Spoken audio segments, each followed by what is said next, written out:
It's called The View? It's called The View. It's not called The Facts. Yeah, but But isn't it interesting that it's called, I mean, I don't think they meant this when Barbara Walters invented it a long time ago, but it's The View. Well, that's the problem in America. But There is one view, right, and one that's clearly true opinion, and everybody else can go sit in the corner. That's correct. It's not called The Facts.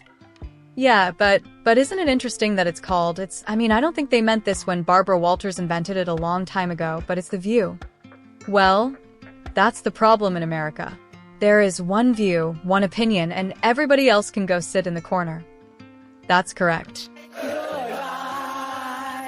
They're disgusting. She's Anna Navarro, in your wildest imagination, you could never solo host a show. You will only ever make it as part of an ensemble, and you could never hope to achieve the success that Tucker Carlson has. So you can sit in your little cheap seats all day long and enjoy your little negative henpecking, but your careers are going nowhere, and Tucker is about to dominate. Sunny Hostin just got tag-teamed by Bill Maher and Megyn Kelly in a verbal demolition so brutal it might require a UN investigation.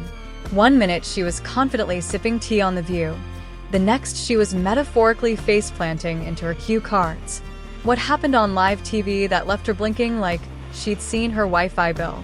Buckle up, because this showdown had more twists than a reality show scripted by caffeine-fueled... I want to talk about Whoopi Goldberg because I got so many texts this week because she attacked me the week before. Sure. So she was, everybody was like, oh, Bill, I get you're enjoying the karma. First of all, I'm going to talk about this at the end of my show next week, teaser. But there is no fucking thing as karma, okay? Get over that. Whoopi attacks me on a regular basis. She says stupid shit on a regular basis. They just happen to coincide. But Bill Maher and Megyn Kelly, two people who've never needed an excuse to be blunt, decide they've had enough of Sunny's intellectual dominance. Maher's dry, scorched earth sarcasm meets Megyn Kelly's icy, calm dissection, and suddenly Sunny's soapbox starts looking more like a wobbly IKEA stool.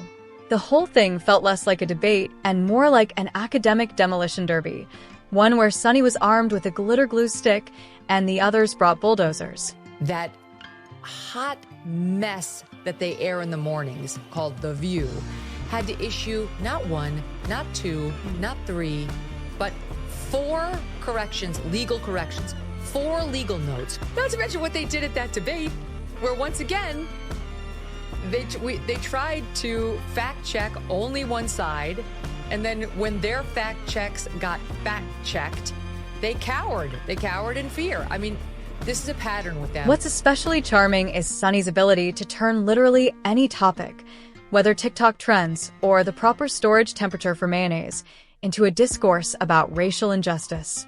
She could see a puppy rescue and still make it about systemic oppression. It's like watching a human version of Twitter, loud, performative, and deeply committed to misunderstanding everything on purpose.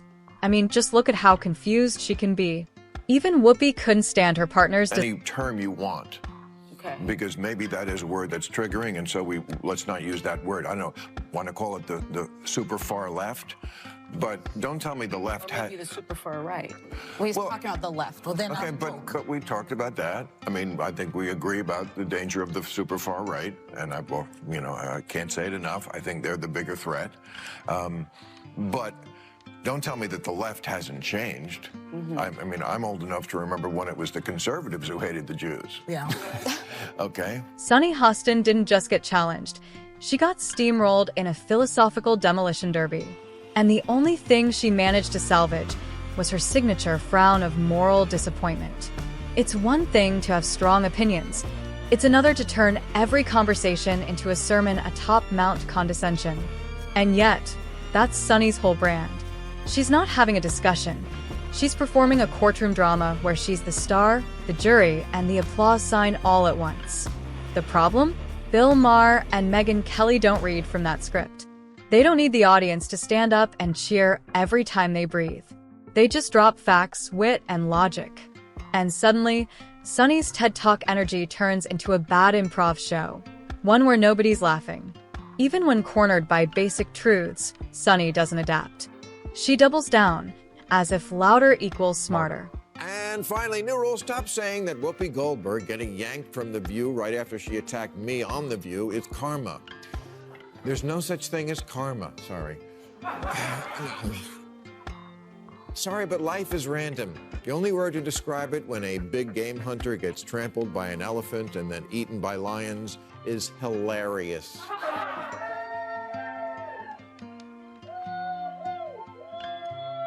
Maher, seasoned and unbothered, delivered his well-worn routine with the detached amusement of a professor grading yet another freshman essay titled, "Why I'm Always Right." He didn't interrupt, he didn't need to. Her monologue unraveled itself. With every sanctimonious breath, Sunny dug herself deeper into a rhetorical hole lined with buzzwords, over-rehearsed outrage, and the unmistakable stench of self-congratulation. Then came Kelly, poised, razor-sharp, and almost surgical in her dismantling of the spectacle. She didn't raise her voice or lean on theatrics. Instead, she peeled away the veneer of Sunny's faux gravitas, layer by layer, exposing what was left, a hollow echo chamber of recycled indignation. They had a discussion on The View about world superpowers from the sound of it. That's how they got into it. And Sunny Hostin made some comments about patriotism and America and Black America.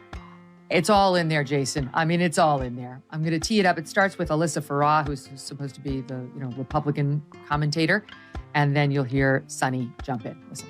If America is not the #1 global power, it's not going to be Denmark. It's going to be communist China, a country that right now the government is imprisoning Uyghur Muslims in concentration camps. It is a deeply racist government. It's a human rights violating government. It is a government that if they are the leader of the free world, we are not a free world the way that we are right now. The notion of patriotism and the notion of America and the American flag has been co-opted by the right as if they are true patriots. But when I listen to Christopher Wray, the head of the FBI, he said white supremacy is the biggest domestic threat to this country. Sunny's entire shtick hinges on one thing: never being challenged. She thrives in monologue, not dialogue. Accuse, dramatize, moralize. That's her go-to cocktail. But when someone like Kelly calmly pokes a hole in that carefully inflated balloon, the deflation is both immediate and irreversible. What followed wasn't a minor slip or a rhetorical misstep. It was a full-blown ideological faceplant. Because when your entire persona is built atop the fragile scaffolding of moral superiority, even the gentlest whisper of dissent sounds like a seismic tremor. And this time, that fragile house of cards didn't just wobble. It disintegrated in spectacular, cringe-inducing fashion. Donald Trump will be sworn in as the 47th president of the United States, yay, on January 20th of this month. Not everyone's happy about it, and many people would like us to be more focused on the insurrection that he personally unleashed, if you ask them. As we discussed earlier, they think it's as bad as, like, the Holocaust, and you don't have to take my word for it. Here is Sunny Hostin. January 6th was an atrocity. It was one of the worst moments in American history.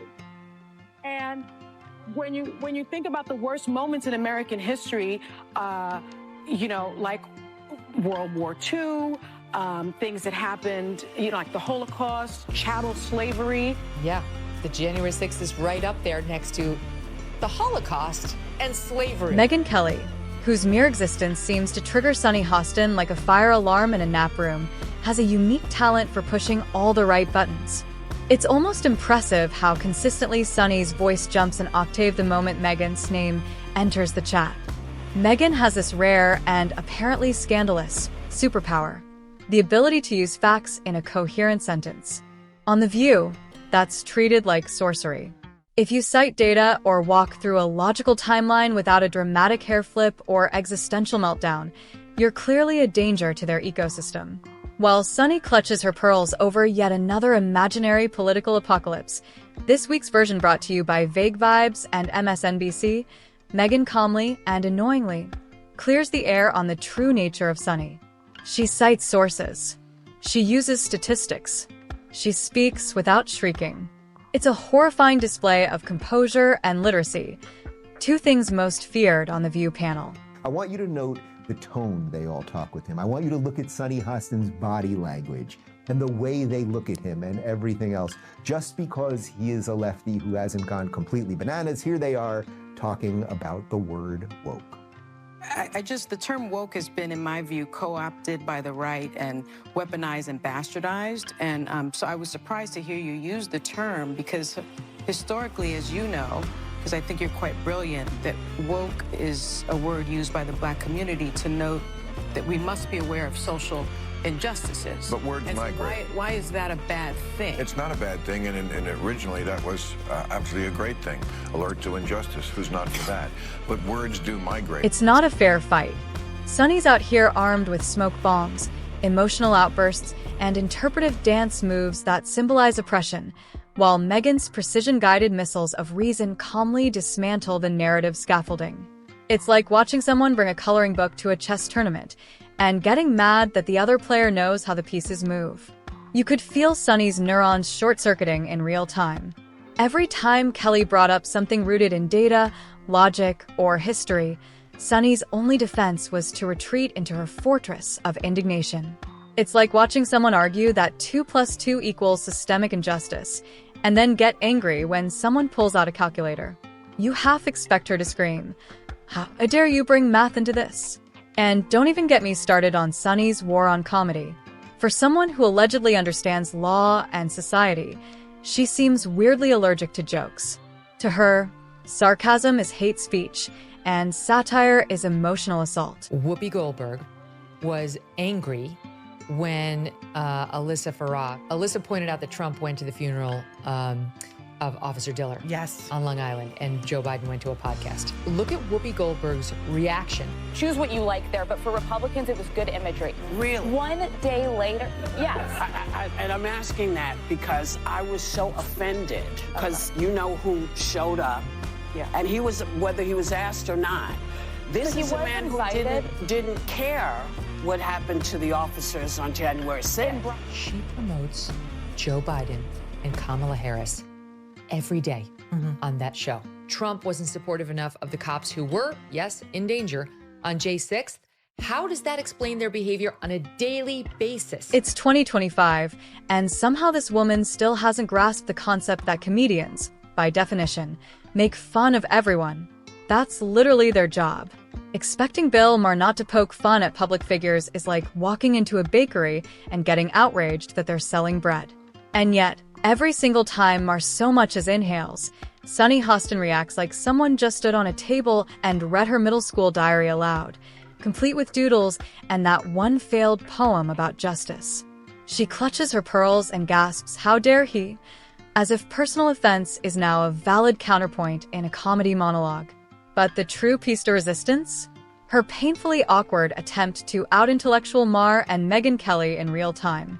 She started flinging historical references with all the precision of a toddler hurling spaghetti at a wall, messy, desperate, and with no clue where anything's going. She lobbed half-baked legal jargon like grenades with no pins, hoping to sound profound but ending up like someone who just discovered Wikipedia that morning. If this were a courtroom, the stenographer would just write incoherent babble and threaten to unionize out of protest. Last week you called white Republican women cockroaches. Actually, I didn't. And you said they're acting like cockroaches. I used it as similar. Let me answer that. Okay, I used so it here's what I'm going to ask you all to do. Here's what I'm going to ask you to do. Wow. Yeah. I'm going to ask you to tone it down a bit because I can't hear anything. No one can hear what's being said. She just said I called white women roaches. All right, we're going to go to break. We're going to break. Can't take Bill Maher, cool as a cucumber in a cryogenic freezer, just sat there, letting Sonny's tirades ricochet off him like Nerf darts on a concrete wall. This isn't his first rodeo. He's been wading through ideological minefields since dial-up internet was a thing. You could practically see the decades of media experience roll their eyes every time Sonny tried to nail him to a metaphorical cross of righteous indignation. She was attempting what she clearly thought was a grand, show-stopping closing argument, the kind that gets clipped and posted by 23 Instagram accounts with names like @WokeWarriorQueen. But Maher was already halfway through his third glass of red wine, mentally Googling what time his flight home was. That hat that you keep wearing, that red hat that says "Make America Great Again," that tells people that you go along with this. So you might as well just put a swastika on the hat. Don't do that. Let's not do that. Because we say it anyway. I'm not going to defend Donald Trump ever, but I would never say that we should put the swastika on the cap, because I think you can hate Donald Trump. You can't hate everybody who likes him. It's half the country. I don't want to live in that country. I don't want to live in the country where I hate half the country, and I don't hate half the country. How dare you disagree with me? Megyn Kelly didn't even bother raising her voice. She didn't need to. Her rebuttals were so razor-sharp and calmly delivered. Sunny looked like she was being politely dismantled by someone who had already filled out her credibility's death certificate. It wasn't a debate. It was an exorcism, with Megyn playing the role of the stone-cold cleric and Sunny flailing around trying to convince the audience that reality was just another opinion. And let's address the real tragedy here. Sunny Hostin's complete, unwavering belief that her moral outrage is always justified. She walks around like her opinions are the Ten Commandments, and anyone who disagrees is a heretic who must be publicly shamed. She doesn't debate, she performs an exorcism with bullet points. It's not even a conversation. It's a judgment ceremony where she's judge, jury, and prosecutor. And the viewer is expected to applaud in between the commercials for laxatives and menopause supplements. This would all be fine if she were at least interesting. But no, Sunny's version of enlightenment is a cocktail of condescension, cherry-picked stats, and emotionally manipulative anecdotes. She'll give a 10-minute monologue about systemic inequity using a Starbucks menu as her primary source. By the time she's done, you're less enlightened and more confused about whether you're allowed to have opinions anymore. And what's truly ironic is that Sunny considers herself a defender of women until a woman disagrees with her. Then, suddenly, sisterhood turns into full-blown combat. When Megyn Kelly dared to suggest that not all disagreements stem from racism or sexism, Sunny looked ready to revoke her woman card on the spot. Because nothing says empowerment like aggressively gatekeeping who gets to have thoughts. But perhaps the highlight of this televised educational meltdown came when Sunny tried to pivot from losing the debate to playing the moral victim. That's her signature move. When she runs out of logic, she switches to feelings. And when those run dry, it's time to accuse the other person of being dangerous to democracy, puppies, and brunch. The range is incredible. Bill Maher, of course, doesn't play those games. He simply points out how ridiculous everything has become and leaves Sunny sputtering into her microphone, trying to salvage whatever dignity she has left, which, to be fair, is now buried under a landslide of Twitter threads, deleted hot takes, and the collective sigh of millions of viewers who just wanted to hear someone say something coherent. Sunny Hostin collapsing in real time is less about physical collapse and more about the implosion of a worldview that can't handle the friction of reality. She spoke thinking she was going to save democracy by yelling louder. Instead, she got a crash course in logic, humor, and the revolutionary idea that maybe, just maybe, she's not always the smartest person in the room. Especially when that room includes people who don't need cue cards to function. And while her fans will undoubtedly call it a brave stand, the rest of us saw it for what it was, a tantrum in heels, desperately clinging to the illusion of moral clarity in a world where everyone else is just tired of the shrieking. There's a reason people mute their TVs when Sunny talks. It's not because they disagree, it's because they'd rather listen to a dentist drill than sit through another 10-minute lecture on why laughter is oppression. Because in the end, no matter how loud she yells, no matter how passionately she clutches her pearls, and no matter how many times she tells you she's right, nothing can change the fact that Sunny Hostin just got absolutely torched on live television. And the ashes? They spell one word: overexposed.